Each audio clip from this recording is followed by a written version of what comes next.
আহক আজি মই নগাঁও মেডিকেল কলেজলৈ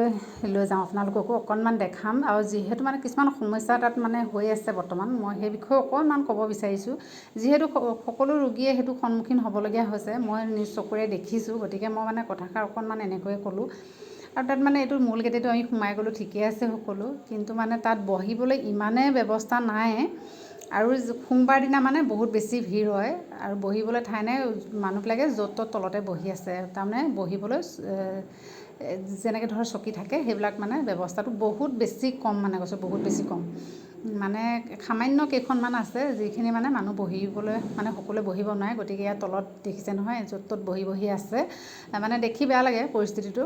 তাৰপিছত ইফালে ভিতৰতে সৰুকৈ এখন পানী চানী মানুহে মানে খাব পাৰে চাহ একাপ খাওঁ বুলি ক'লে খাব পাৰে তেনেকুৱা হিচাপত বা আছে ঠিকেই আছে কিন্তু মানে মেইন কথাটো হ'ল যে সেই লাইন যে লৈ আছে মানুহবিলাকে 10টা বজাত যদি গৈছে তাৰমানে 12টা বজা চাৰে 12টা মানৰ মানে 1টা বজাৰ ভিতৰতহে মানে টিকটটো পাইছে এনেকুৱা এটা পৰিস্থিতি ইমান দীঘলীয়া লাইন এটা দেখিছে সিফালে এটা পাৰ্ক লৈহে কিন্তু আছে ভিতৰলৈহে আছে কাউণ্টাৰটো আৰু এটা টিকট লৈ যদি লওঁতে 2 ঘণ্টা 2.5 ঘণ্টা লাগে তেনেহ'লে ৰোগীয়াজনৰ অৱস্থাটো কি হ'ব সেইটো মানে বহুত ভাবিবলগীয়া কথা আছে আৰু এই কিমান সামান্য চিটহে আছে বহিবলৈ মানে আৰু ইমান এটা দীঘলীয়া লাইন আৰু তাত ডক্তৰ থাকে 2 বজালৈকে চেম্বাৰত ডক্তৰ বাৰু কেইবাজনো থাকে কিন্তু চেম্বাৰত মানে তেওঁলোকে 2 বজালৈকে তাৰপিছত ইমাৰ্জেঞ্চিত চায় তেওঁলোকে আৰু যিখিনি আল্ট্ৰাচাউণ্ড বা এক্সৰে কৰে সেইখিনিক আকৌ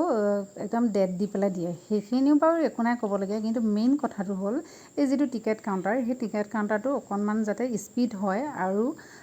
2টামান কাউণ্টাৰ বঢ়াই দিলে কাৰণ মানুহখিনিৰ কাৰণে বহুত বেছি সুবিধা হয় কাৰণ ৰোগীয়া মানুহ ইমান টাইম থিয় হৈ থকাটো সম্ভৱ নহয় আৰু লগত যোৱাবিলাকৰ কথাটো বা বেলেগ কথা কিন্তু ৰোগীয়াসকল থিয় হৈ থকাটো বহুত ডাঙৰ কথা গতিকে মন কৰিবলগীয়া